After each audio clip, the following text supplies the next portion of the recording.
Growing up in a Sega and Sony dominated household, I missed out on playing a lot of fantastic Nintendo titles in my youth, with Star Fox being one of them.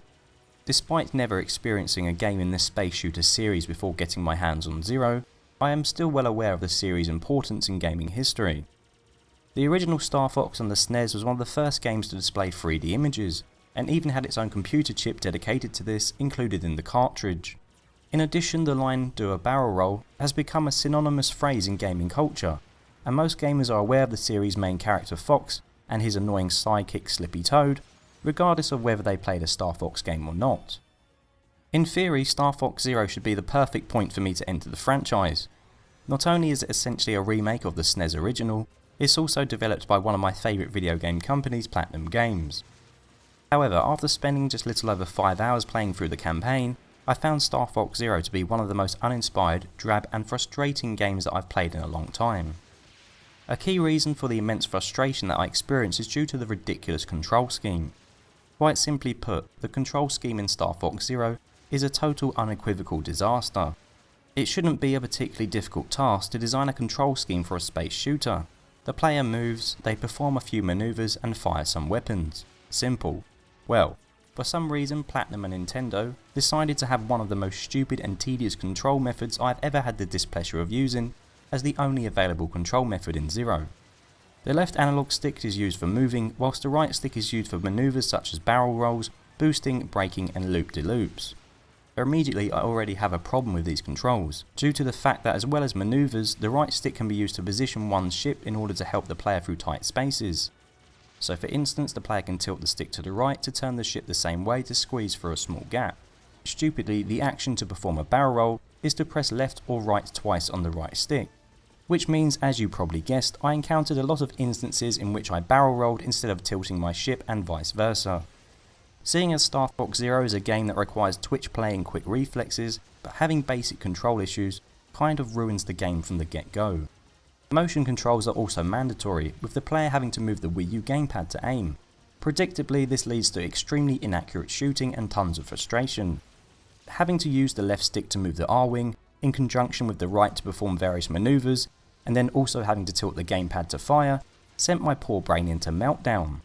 To make things even more confusing, the gamepad also displays a cockpit view, which can be used for more accurate aiming. This means you'll be looking up and down between screens in addition to all the other junk you have to do simultaneously. The sad thing is that all these control issues could have been solved if Nintendo just let the player use the Pro Controller. Instead, it seems as though Nintendo is still attempting to prove that the obsolete Wii U gamepad serves a purpose by forcing the player to use it, damaging video games in the process. Even though Star Fox Zero controls like a drunk driver, I still had some hope that the campaign would be exciting and full of thrills. Platinum are known for their over-the-top action games, so I was looking forward to seeing some crazy enemy types, inspired level design and gargantuan bosses. Instead, I experienced the complete opposite, as Star Fox Zero is full of mundane enemies, monotonous level design and extremely lame boss fights. The enemies are either mostly bog standard space fighter ships or ground tanks with little variety at all. One only has to look at the visually stunning and somewhat odd enemy design in Bayonetta to see what Platinum are truly capable of. Whether the enemies featured in Star Fox Zero were completely the fault of Platinum, or were just a result of them following strict Nintendo enemy design guidelines is up for debate. In regards to level design, I don't think I can point to a single level in Star Fox Zero that is enjoyable from start to finish. It seems that whenever a level begins to get slightly enjoyable, the gameplay transitions into something completely tedious. Nearly every level is broken up into different gameplay sections. I'm assuming that this was a creative choice in order to give the player more variety, but instead all it does is stop the game from ever gaining any momentum. The most enjoyable aspects of Star Fox Zero by far are when the player is on rails shooting at whatever attempts to get in their way. And despite my intense criticisms of this game as a whole, there were a few moments when I genuinely felt like a badass flying through space destroying everything in sight.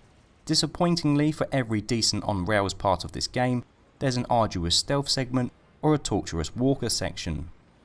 For a game that only takes about 5 hours to complete, it certainly outstays its welcome and feels like it drags on for a lot longer.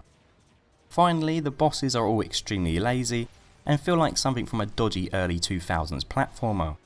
Every boss just consists of the player shooting at a weak spot over and over again. There is nothing innovative or surprising about any of these encounters, and thanks to the combination of bad controls and an awful camera, none of them are an enjoyable experience. The last boss in particular is plain awful, requiring the player to dodge lasers until they die of boredom, and then spend the majority of their time looking down at the gamepad in order to accurately shoot the enemy. It's the antithesis of fun, and this final encounter just serves to cap off what is a disastrous mess of a video game. If you're still thinking about picking this game up, don't. Even if you are a fan of the series, I highly doubt you'll be able to see past the dire controls and immensely dull gameplay. If you want your Star Fox fix, you'd be better suited going back to one of the past games than wasting your money on this half-baked wreck. Quite simply, Star Fox Zero deserves 0 of your time. So thank you very much for watching. Please like, subscribe and comment if you enjoyed this video, and I hope to see you all soon. Till next time, goodbye.